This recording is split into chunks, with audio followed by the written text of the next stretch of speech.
how what we do with the prosecution in India. And what I would not address today is about compulsory license. I think we have our co-speaker speaking about it. I wouldn't talk about working requirement because people have been speaking about it time and again. Section 8, I think, has been digested thoroughly, so I'll avoid that too. Patent linkage, well, people have been speaking about it, but I'll leave that again for some next sessions. What I would speak today is on two things which have been ignored a bit. One is division applications, and the second is claim amendments. And what I cannot ignore, and what we all cannot ignore, it's Section 3D. So I would look at the positive cases, wherein Section 3D has been objected, taken as an objection, and where companies have been able to overcome the objection by providing some data. So I'll start with divisional applications. So when we talk about divisionals, I'll just give a brief introduction about Section 16. And when we talk about Section 16, which relates to divisionals, it says that anyone can make an application for a divisional if he so desires or with a view to remedy the objections raised by the controller. But that has to be qualified. That has been qualified by a statement on the ground that the claims of the complete specification relate to more than one invention. So basically, if there is only if there is more than one invention, can a divisional be filed and not otherwise. When we look at a few of the controller decisions from 2012, we see that quite a few of them relate to pharmaceuticals, and that's why we talk about divisionals over here.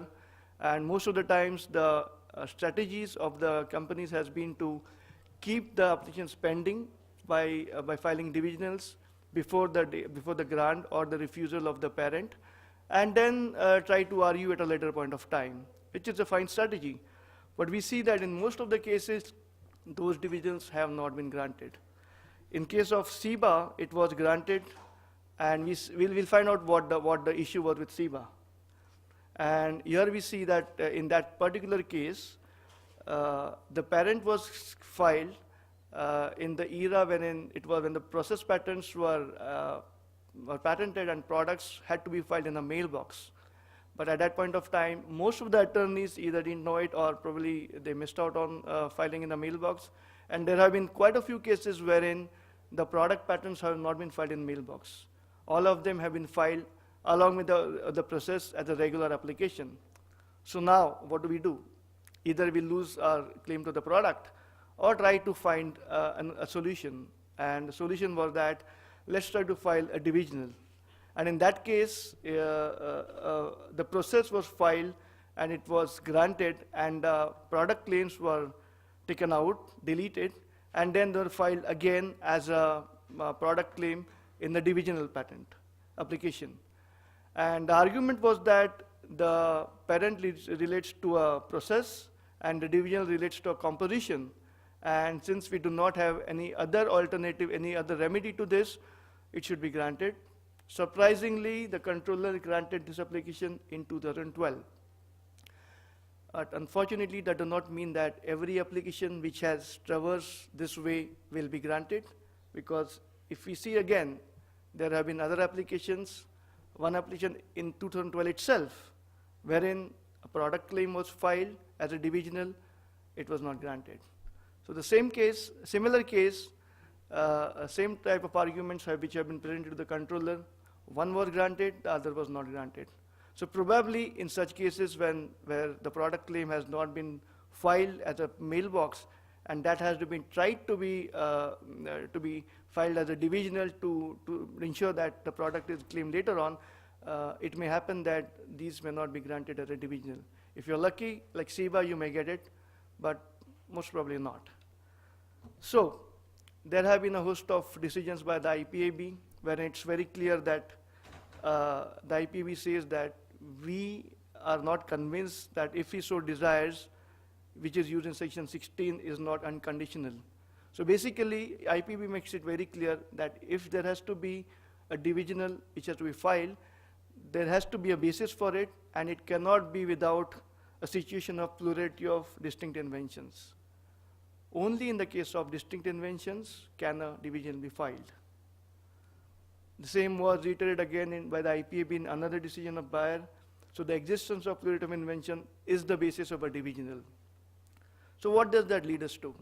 Does it mean that we have to wait for the controller to come and tell us, there are two distinct inventions in your parent, so now divide your application and file a divisional? Or can we file it suo motu? Can we do it at our own desire? Here we find that it's possible to file at our own desire, provided there is a basis for it. So this is one decision which was for a divisional, wherein the divisional was granted in December 2013. I think it was 31st of December 2013. And in this case, the parent was filed in 2004, and the divisional was filed in 2007.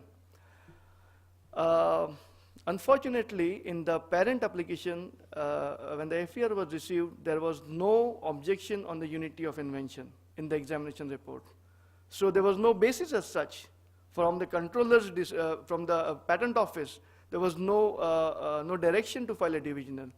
But what the applicant felt is that in the international search report, it was mentioned clearly that there is no unity of invention, and there were 5 distinct groups of inventions claimed in the PCT application.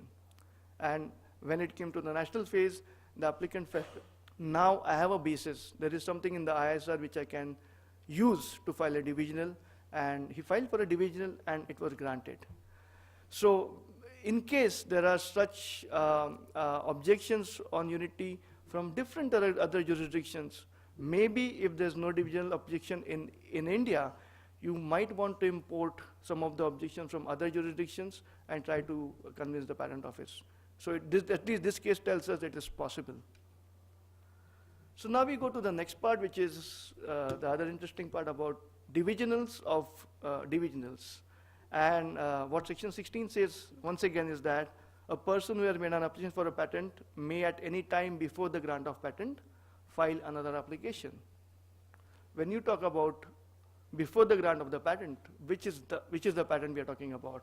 Is it the parent, or is it the divisional from which the next divisional has been filed? That's not very clear. So, a long time ago, not very long time ago, but it was in 1999, 96, wherein the first division was filed in 1999, for which a parent had been filed in 1996. The division was granted, and a divisional of divisional was filed in 2003, which were granted in 2006. And that was before the grant, the filing of the division was before the grant of the parent. That is the grant of the parent for the first divisional and the grant of the first divisional for the second divisional. It was not the grant of the parent before the filing of the second divisional. And in this case, the Indian Patent Office has granted such applications. We have similar examples wherein sometime before that, in the early 90s, the original application was filed, the parent was filed, it was granted. Then again, the first division was filed in 1997, it was granted. The second application was filed in 1999, and that too was granted.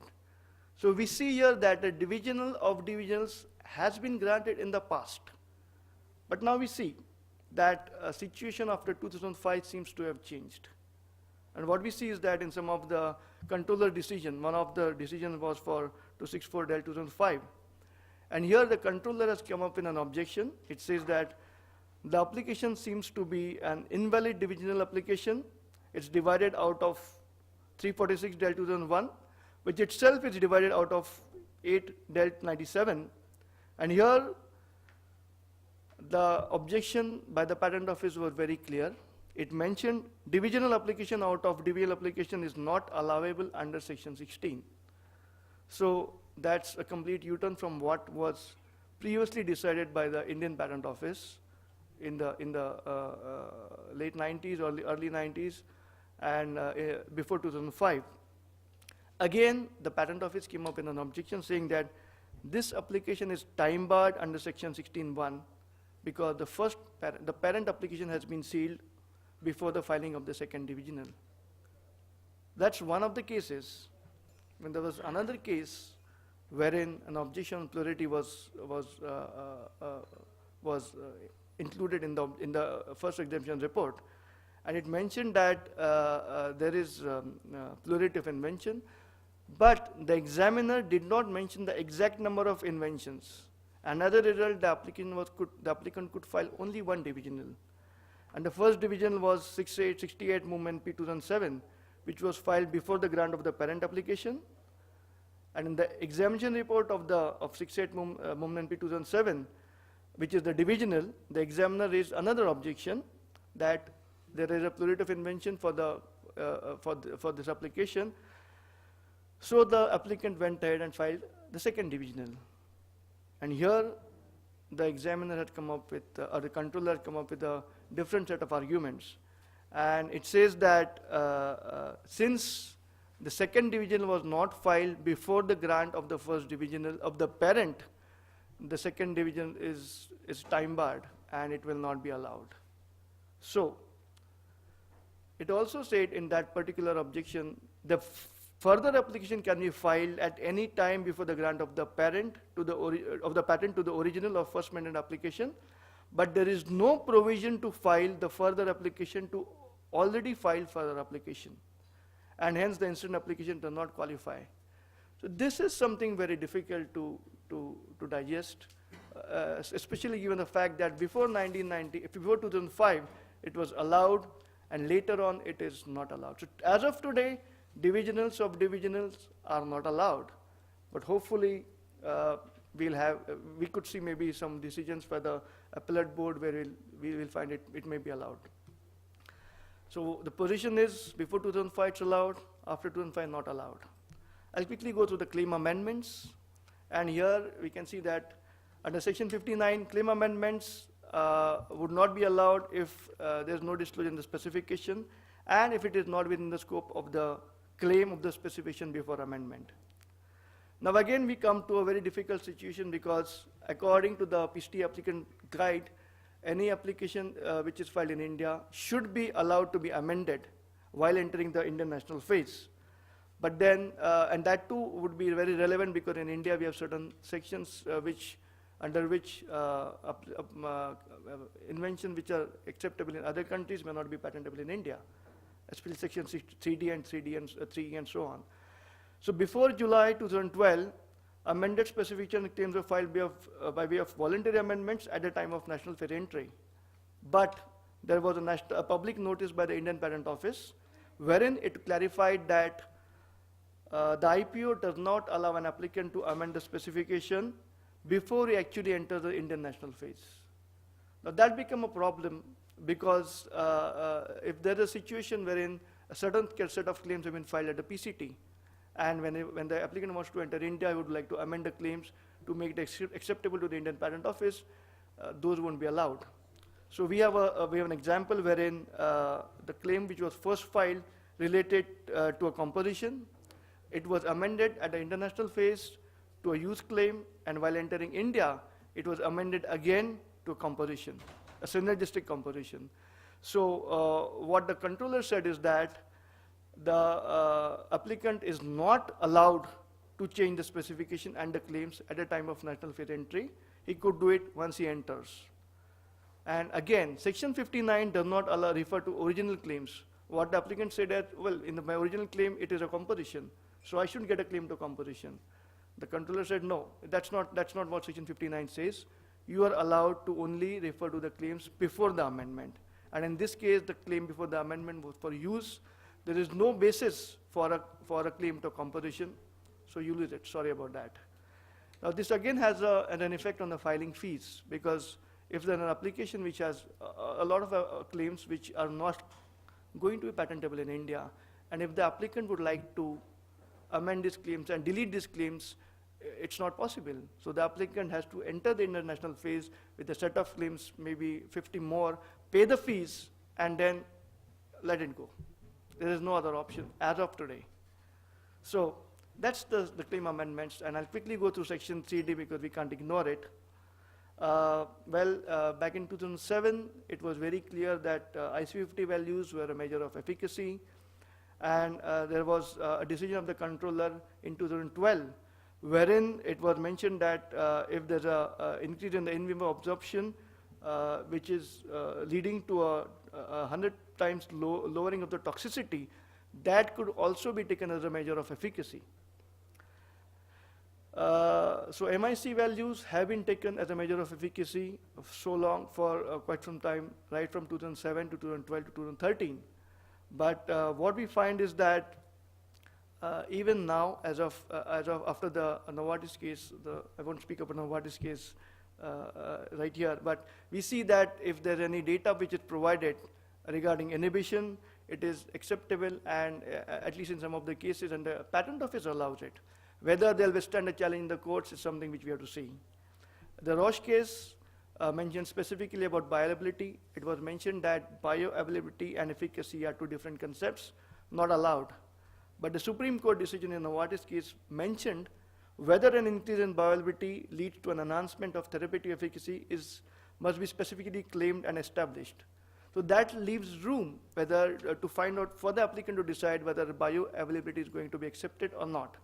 And what we find is, in the last few months after the Novartis decision, we find that there have been a number of cases decided by the Indian Patent Office wherein bioavailability has been taken as a enhancement in bioavailability has been taken as a measure of enhancement of efficacy, and those have been granted. So the only aspect which has to be kept in mind is when you provide any additional data to the patent office, that has to be in the form of an affidavit. Otherwise, it may not be acceptable to the patent office. With that, I suppose I am within my time. Thank you for your attention.